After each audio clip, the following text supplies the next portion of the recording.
Mi nombre es Gemma Cano y os doy la bienvenida al curso de Violencia y Acoso Laboral.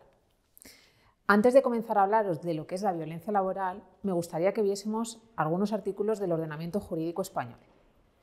La Constitución española, en su artículo 10, dice que la dignidad de la persona, los derechos inviolables que le son inherentes, el libre desarrollo de la personalidad, el respeto a la ley y a los derechos de los demás son fundamento del orden jurídico y de la paz social. El Estatuto de los Trabajadores, en su artículo 4, al hablarnos de los derechos laborales, nos dice que en la relación de trabajo los trabajadores tienen derecho al respeto a su intimidad y a la consideración debida a su dignidad, comprendida la protección frente al acoso por razón de origen racial o étnico, religión o convicciones, discapacidad, edad u orientación sexual, y frente al acoso sexual y acoso por razón de sexo.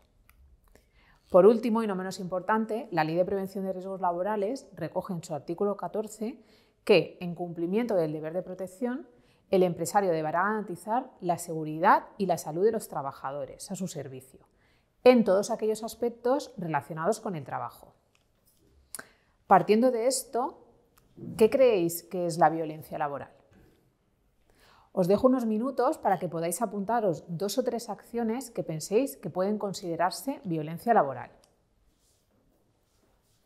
La OMS la define diciendo que se producirá cuando el personal de un centro de trabajo sufra abusos, amenazas o ataques en circunstancias relacionadas con su actividad laboral, que pongan en peligro de forma implícita o de forma explícita su seguridad, su bienestar o su salud, ya sea física o psíquica.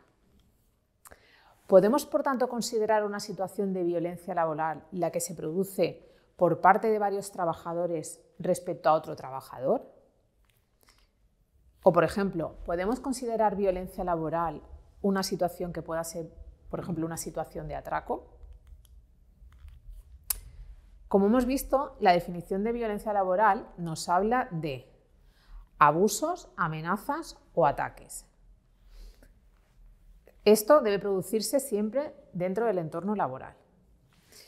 Y esos abusos, amenazas o ataques se pueden dar entre trabajadores de la misma empresa, trabajadores de distintas empresas que se encuentren al mismo tiempo en un mismo centro de trabajo, trabajadores y empresarios, usuarios, clientes o incluso personas desconocidas del exterior. Por tanto, estamos hablando de 3 tipos de violencia laboral. La de tipo 1, que será externa, cuando no existe ningún tipo de relación. Por ejemplo, el caso que veíamos anteriormente del atraco. La de tipo 2, que también es externa, pero en este caso sí que existe una prestación de servicios. Y la de tipo 3, que es interna, donde sí que hay una implicación laboral. Además de esta triple clasificación, podemos hablar de violencia laboral física o violencia laboral psíquica. Se consideran conductas de violencia laboral física los empujones, patadas, puñetazos, mordiscos, puñaladas, disparos, etc.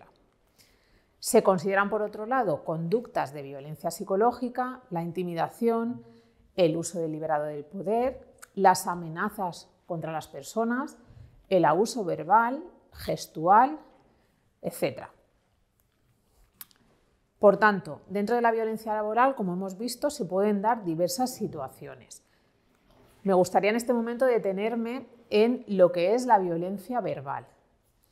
Hablar gritando solo tiene justificación cuando hablamos con una persona que tiene un problema de audición o cuando lo hacemos en un entorno donde existe un gran nivel de presión sonora.